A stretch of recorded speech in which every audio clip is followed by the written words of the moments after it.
ऐसा नहीं है कि खून में उबाल नहीं है, मगर शायद सही दिशा में उसका उछाल नहीं है। कौन नहीं चाहता बेफिक्री से जीना, शायद उनके घरों में अच्छे हाल नहीं है। आदाब, मैं तारिक आजमी हूं, आप देख रहे हैं PNN 24 न्यूज। खबर वही जो हो सही।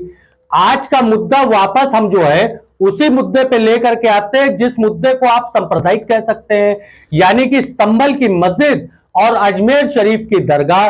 आज कुछ ऐसी बातों का तस्करा हम करते चलते हैं जो शायद आपका गोदी मीडिया, या पक्की सी बात है कि गोदी मीडिया आपको नहीं दिखाएगा। हम सिर्फ और सिर्फ एक आईना रखना चाह रहे हैं। कहा जाता है ना कि नुक्ताचीनी कर रहा था वो मेरे किरदार पर, हमने उसके सामने आईना लाकर रख दिया। संभल के आदित्य सिंह की अदालत के सुपर फास्ट स्पीड पे सुप्रीम कोर्ट ने अचानक पावर ब्रेक लगा दिया और कह दिया कि आप इस वक्त कोई आदेश नहीं कर सकते, कोई गतिविधि नहीं। संभल की मस्जिद कमेटी को हुक्म दे दिया कि आप 3 दिन के अंदर हाईकोर्ट जाइए, हाईकोर्ट आपको सुनेगा। हाईकोर्ट के दिशा निर्देश के बाद बात आगे बढ़ेगी। संभल में सुप्रीम कोर्ट के इस निर्देश के बाद एक शेर का मजमून है कि बहुत देर कर दी हुजूर आते आते। ज्ञानवापी मस्जिद के मसले पे अगर फॉर्मर CJI DY चंद्रचूड़ ने प्लेसेस ऑफ वर्शिप एक्ट का पूरा अक्षरशः पालन किया होता तो शायद यह मुद्दा यहां तक पहुंचा भी नहीं होता। संभल में 7 FIR पुलिस कर चुकी है, 2750 नामजद हैं और मिल रही जानकारी के अनुसार 27 लोगों की गिरफ्तारी हो चुकी है। 4 मौतों की पुष्टि पुलिस कर रही है, कहीं पे 5 मौतों की बात आ रही है और संभल में इंटरनेट सेवा बंद है। एक विवाद में एक सर्वे जो सुपरफास्ट तरीके से आदित्य सिंह ने करवाया, जो सिविल जज है, शायद हो सकता है 100 में से 102 नंबर लेने की आदित्य सिंह को जल्दी रही होगी, तभी तो दूसरे पक्ष को सुने बिना उन्होंने आदेश पारित कर दिया। संभल के मुद्दे पे कई रिपोर्टिंग आप देख चुके हैं और हमारा इससे पहले का 29 मिनट का वीडियो भी आपने सराहा। आइए अब आपको लेकर के चलते हैं अजमेर शरीफ दरगाह के तरफ।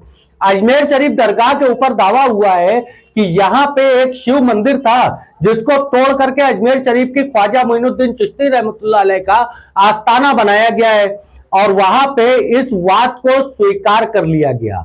38 पेज की याचिका है विष्णु गुप्ता के तरफ से जो है दाखिल हुई है।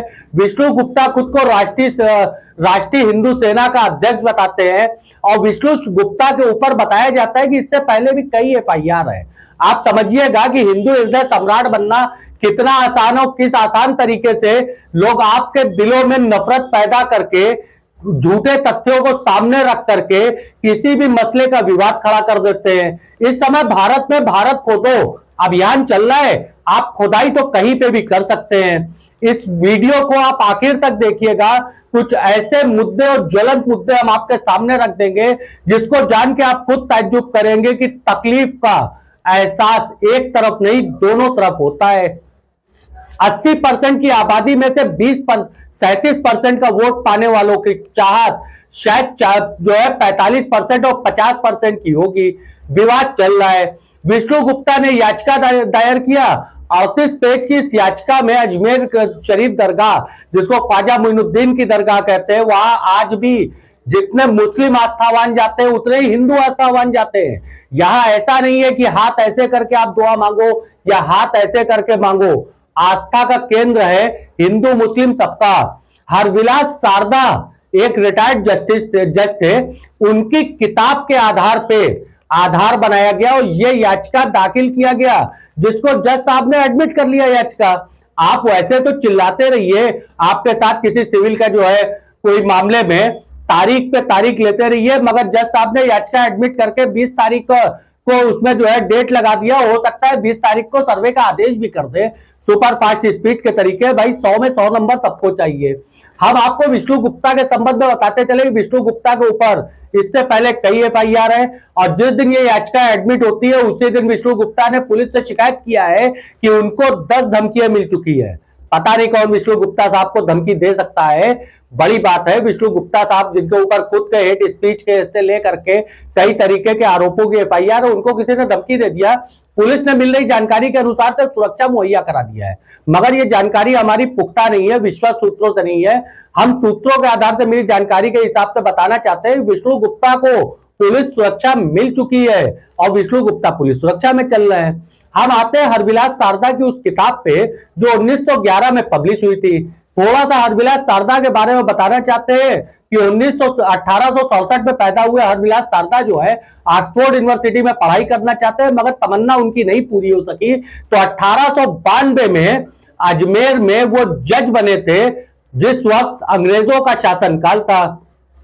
हमारा आम नागरिक भारत का अच्छी तरीके से जानता है कि अंग्रेजों के शासनकाल में जजों ने किस तरीके के निर्णय दिए और किस तरीके से स्वतंत्रता संग्राम सेनानियों को प्रताड़ित किया गया था।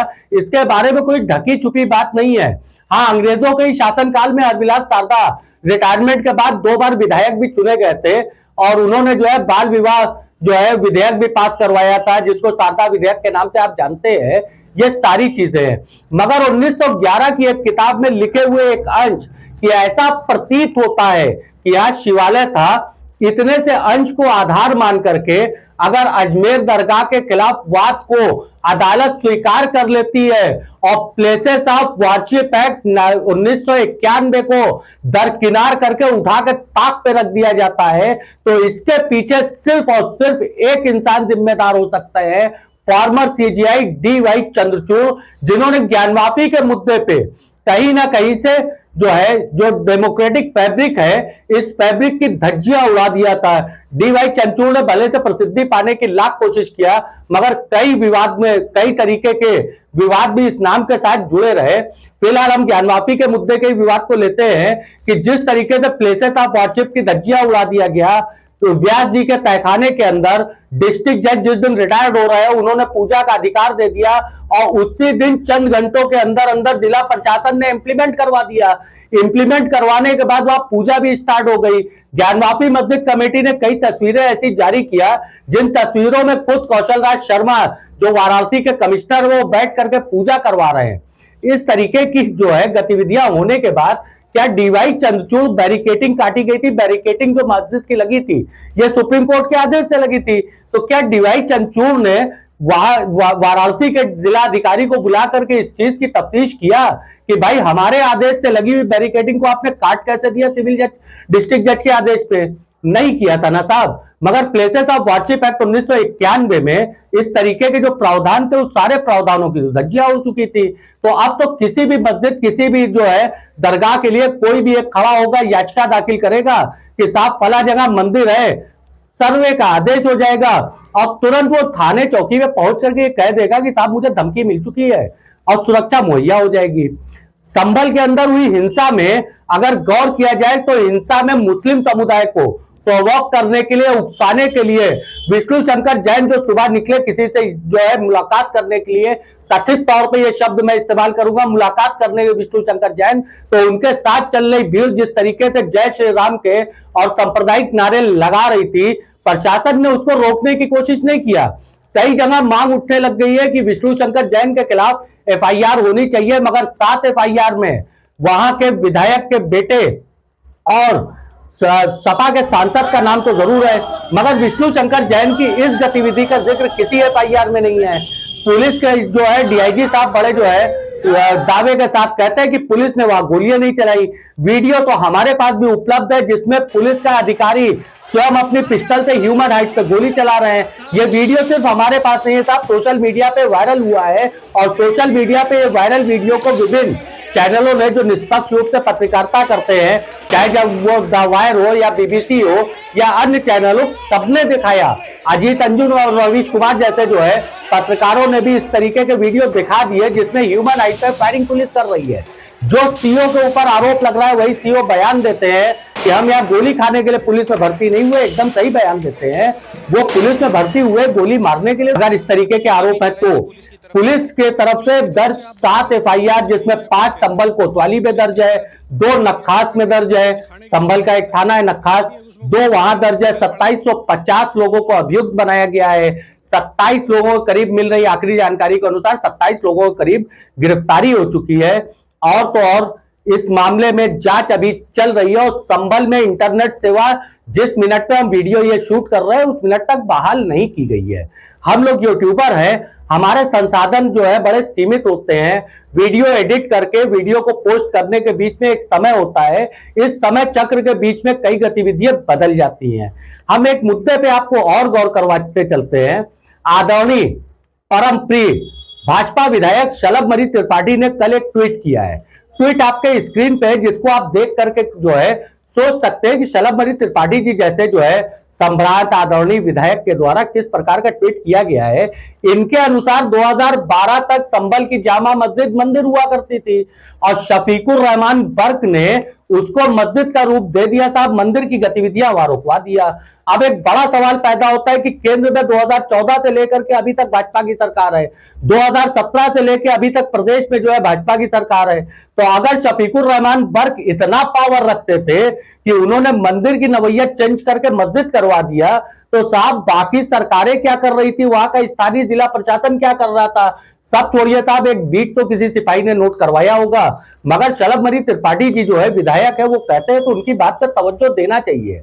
आपको बताते चले कि वाराणसी के 150 साल पुराने यूपी कॉलेज के ऊपर वक्फ बोर्ड ने दावा किया है कि यूपी कॉलेज की संपत्ति हमारी है और दावे के आधार में 18वीं शताब्दी 19वीं शताब्दी के कई कागजात जो है होने की बात हो रही है। तो इस वक्त कई अपने आप को बहुत ही बड़े मीडिया हाउस बनाने वालों को मिर्चे सस्ते मिल गए हैं।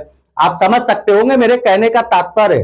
तो साहब इसी तरीके का दर्द होता है। दर्द तो आपको उठाना कि यूपी कॉलेज की संपत्ति जो 150 साल पुरानी यूपी कॉलेज है, उसकी संपत्ति को वक्फ बोर्ड दावा कर रहा है कि ये हमारी संपत्ति है। अंबानी परिवार के मुकेश अंबानी के बंगले को जब वक्फ बोर्ड दावा करता है कि ये हमारी संपत्ति है, तो कई लोग सूर्य कुमार सिंह जैसे रिटायर्ड आईएएस लोग बड़ी तेज तिल मिला करके जो है अपना जलवा उभेरते हैं सोशल मीडिया एक्स पे। तो जब इसी तरीके के हमारे 800, 900 या 1000 साल पुराने दरगाह और मस्जिदों के ऊपर सवाल उठता है, तो इस तरीके के लोग खामोश क्यों बैठ जाते हैं। यही सूर्य प्रताप सिंह अजमेर दरगाह के लिए दावा कर रहे हैं, हरप्रसाद शारदा की किताब सही लिखी है, और यही सूर्य प्रताप सिंह जो है नफरती बयान पैदा कर रहे हैं, रिटायर्ड आईएएस है, जिसको आप उनका एक्स पे उनके पोस्ट को देख करके ताज्जुब करेंगे, कभी ये इंसान आईएएस हुआ करते थे। इनके ऊपर 7 FIR हुआ करती थी। जानकारी के हिसाब से 3 में चार्जशीट लग चुकी है। लखनऊ के रहने वाले, रिटायर्ड हो चुके, कोई काम नहीं है। पहले ये योगी जी के धुन विरोधी हुआ करते थे। इनका सुबह नहीं होती थी जब तक योगी जी को जो है दो चार जो है अभद्र भाषा का इस्तेमाल ना कर ले। मगर इस वक्त राममय हो चुके हैं, भक्ति लीन है और शासन सत्ता के पीछे खड़े हैं। मुसलमानों को गालियां देने का कोई कसर नहीं छोड़ रहे हैं। इस तरीके का माहौल बन चुका है। हम तो चाहते हैं कि सरकार को एक नया आदेश जारी करना चाहिए, एक नई योजना लानी चाहिए। भारत खोदो यात्रा, जमीन से लेके आसमान तक सब कुछ खोद करके ये पता करना चाहिए कि 200 साल 400 साल या 600 साल पुरानी यहाँ पे क्या किस तरीके की गतिविधियां हुआ करती थी। हम तो गूगल से भी डिमांड करते हैं कि गूगल कुछ इस तरीके की बातें करे कि हमको एक सिर्फ जो है जगह का नाम डालना पड़े, वो ये तक बता दे कि 1000 साल पहले यहाँ क्या था। एक मिल रही जानकारी के अनुसार कुछ लोगों ने यह मांग किया है कि प्लेसेस ऑफ वर्शिप एक्ट में 15 अगस्त 1947 जो डेडलाइन दी गई है उसको खत्म करके 1192 किया जाए। हम तो साहब इस मांग का पूरा समर्थन करते हैं और ये कहते हैं कि 1192 नहीं, 6वीं शताब्दी का किया जाए कि 6वीं शताब्दी में जिस तरीके की चीजें थी उस तरीके की चीजें उभर के सामने आए। संभल मस्जिद में हरिशंकर जैन साहब अपनी याचिका में कहते हैं कि मैं एक हिंदू हूं, मगर बताते चले कि यही मिल रही जानकारी के एक और अनुसार यही हरिशंकर जैन गुजरात में एक मंदिर के विरुद्ध भी वकील है। मगर हरिशंकर जैन साहब अपने आप को यहाँ हिंदू साबित कर रहे हैं। और आदित्य सिंह साहब की सुपर फास्ट कोर्ट ने सुपर फास्ट जो है स्पीड से ऑर्डर कर दिया बिना किसी और को सुने, और जिला प्रशासन उनसे भी 4 कदम आगे है। इस मुतालिक सुप्रीम कोर्ट के एक जज ने अपना, सुप्रीम कोर्ट के माजरत चाहता हूं, एक लॉयर ने अपना बयान जारी किया है। हम इस वीडियो के अंत में उस बयान को आपको दिखा रहे हैं और उस बयान को दिखाने के पहले मैं तारिक आजमी आपसे इजाजत लेता हूं। अल्लाह हाफिज। देखिए, जो संभल का मामला है, मेरी नजर में ये बहुत ही सोची समझी घिनौनी राजनीति के तहत ये सारा मामला है और मुझे बहुत दुख के साथ कहना पड़ रहा है, लेकिन मैं कहूंगा जरूर कि अदालत भी इस सारे षड्यंत्र में शामिल है। जब देश में कानून है जो धार्मिक स्थलों से संबंधित सन 1991 का कानून बना हुआ है, पार्लियामेंट द्वारा पास है, जिसमें कहा गया है कि 1947 से पहले की जो स्थिति इस देश में है, सभी धार्मिक स्थलों की स्थिति वही रहेगी, उसमें कोई किसी तरह की कोई सवाल नहीं उठाएगा, कोई छेड़छाड़ नहीं करेगा। और यही नहीं, उसमें रोका गया है कि अदालत भी उसमें किसी तरह का कोई हस्तक्षेप नहीं करेगी। सेक्शन 4 में कहा गया कि केवल यही नहीं, भविष्य में भी ऐसी कोई बात नहीं की जाएगी। बावजूद उसके 19 तारीख को दोपहर में पिटीशन फाइल होती है सर्वे के लिए। कोर्ट उसी समय जो रेस्पोंडेंट हैं उनको सुने बिना, उनको मौका दिए बिना, जो प्राकृतिक न्याय का एक सिद्धांत है उसको लागू किए बिना उसी दिन तत्काल आदेश करती है। और बड़े मजेदार बात देखिए कि इधर आदेश पारित हुआ और शाम तक जो है एएसआई के लोग सर्वे करने पहुंच भी गए। इससे ज्यादा और सुनियोजित षड्यंत्र और क्या होगा, घिनौना षड्यंत्र क्या होगा, क्योंकि उन्हें मालूम है कि अदालत जा रहे हैं, वहां से आदेश मिलेगा और आदेश मिलेगा तुरंत उसे लेकर वहां पहुंच जाएंगे। ऐसा वेल प्लान तरीके से होता है, बिना उसके नहीं होता। और इसीलिए मैंने कहा कि अदालत भी इससे शामिल है। दूसरी बात, और जो एक बात मैं कहना चाह रहा हूं कि चलिए जब 19 तारीख को सर्वे हो गया तो फिर 24 तारीख को सर्वे का क्या मतलब था। और सुबह 6 साढ़े 6 बजे पहुंच गए सर्वे करने। और उसके बाद में जो हुआ, 5 नौजवान बच्चे जो हैं हमारे, उनकी जान चली गई, हत्या की गई उनकी। मैं सीधा कहूंगा उनकी हत्या। पहले सवाल का जवाब ले लीजिए यार, इसीलिए मैंने आपसे कहा पहले जवाब आने दो, उसके बाद में जो आप सवाल पूछना। उनकी हत्या हुई और आरोप अब ये लगाया जा रहा है कि पुलिस ने गोली नहीं चलाई, जबकि आप देख रहे हैं पुलिस कैसे गुंजू करके, वो है ना पुलिस वाला यूं करके पिस्तौल चला रहा और एक यूं करके चला रहा, वो ये सारी स्थिति। लेकिन पुलिस कमिश्नर ने इनकार किया है सर कि पुलिस की गोली से आपने कभी देखा है कि कोई अपराधी ये कहता हो कि मैंने अपराध किया है? सर खुदाई का जो मसला है कि जो एएसआई खुदाई कर सकता है कि नहीं कर सकता? नहीं कर सकता। जो संविधान में जो कानून है बना हुआ 1991 का, वो किसी को भी इजाजत नहीं देता कि आप उसमें एक कदम भी रखें इस नियत से कि आप उसका सर्वे कर रहे हैं, कुछ कर रहे हैं। वो कानून पूरी तरह से रोकता है। कानून कैसे सर्वे से पता कैसे लगेगा कि क्या पता लगाना है आपको? जब संविधान ने कह दिया, जब इस देश के कानून ने कह दिया कि 1947 से पहले की जो परिस्थिति है वो उसमें कहीं भी कोई भी उस पर कोई सवाल नहीं होगा, कोई छेड़छाड़ नहीं होगी, फिर क्या पता लगाना है आपको? कौन होते हैं आप पता लगाने वाले? एएसआई कौन होता है?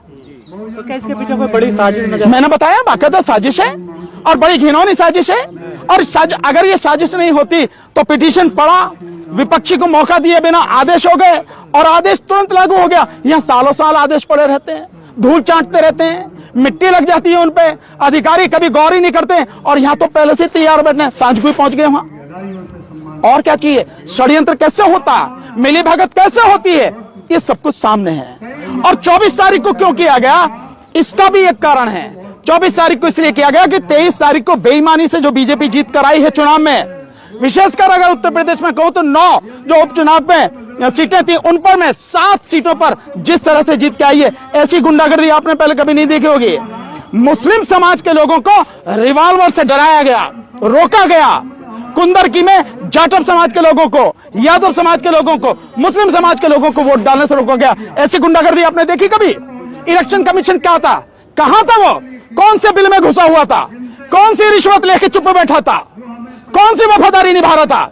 जब उसकी जिम्मेदारी है देश के संविधान को बचाने की, जब उसकी जिम्मेदारी है कि निष्पक्ष चुनाव हो, स्वतंत्र और पारदर्शी चुनाव हो, क्या कर रहा था वो? इसलिए ये सब कुछ सोचे समझे साजिश के तहत हो रहा।